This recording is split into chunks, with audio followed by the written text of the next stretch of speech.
Hey y'all, I'm EveAnna Manley. We're here in Chino, California at Manley Labs, and today we are going to dive into the Manley Nu Mu.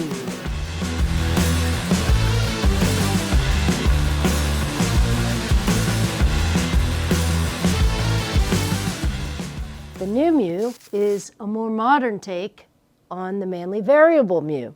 And in fact, the front end of the Nu Mu is exactly like a T-bar modded variable mu. That's the secret mod using these 6BA6 pentodes as triodes.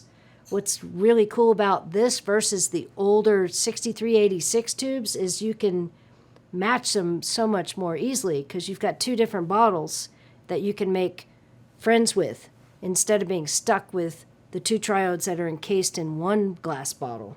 So we can get much more precision in matching, which allows for the attack times to go way more faster without having any percussive artifacts.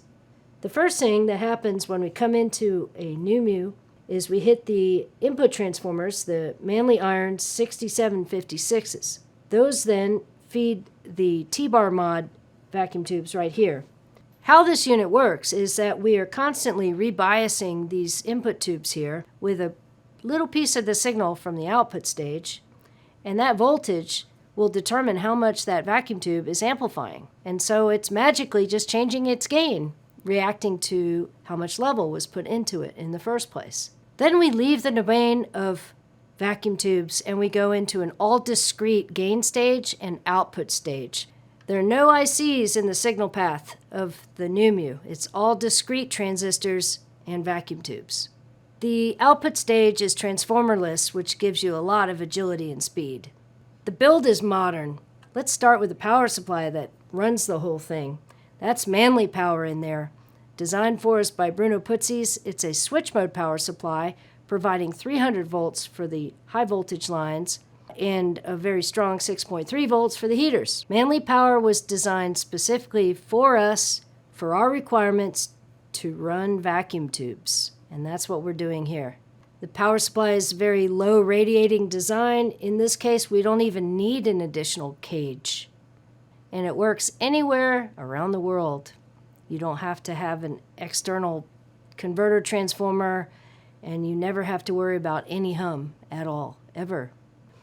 The input controls are on these three-way switches because they're kind of like a preset. And then you've got the potentiometers for the output controls to fine-tune the levels. The threshold controls determine when the dynamic action is going to occur. The meters are kind of cool on this unit. I like them a lot better than the variable mu, actually, where they're right close to each other and you can really see your left and right comparisons because the needles are right next to each other. It's quite an effective way to present the levels. The metering here is really cool that we can also watch the levels and the amount of reduction that's happening.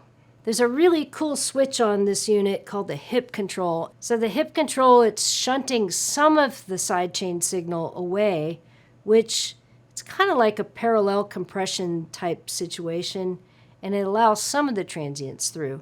Try it out. I think you'll think it's pretty hip too. Additionally, there's a sidechain high-pass filter, which you can invoke when you don't want like the bass guitar or the kick drum driving your whole unit. And the Nu Mu, of course, can go into a lower ratio compress mode or a higher ratio limiting mode, like 10:1 versus 3:1 via the switch right here. We've got all Bourne's pots. Even the calibration trim pots are Bourne's pots. You might see some surface mount componentry here, especially in the sidechain and metering boards. Don't be afraid of that stuff. We've got a really good handle on surface mount technology these days. And in fact, some of the resistors are actually better parts than their through-hole counterparts.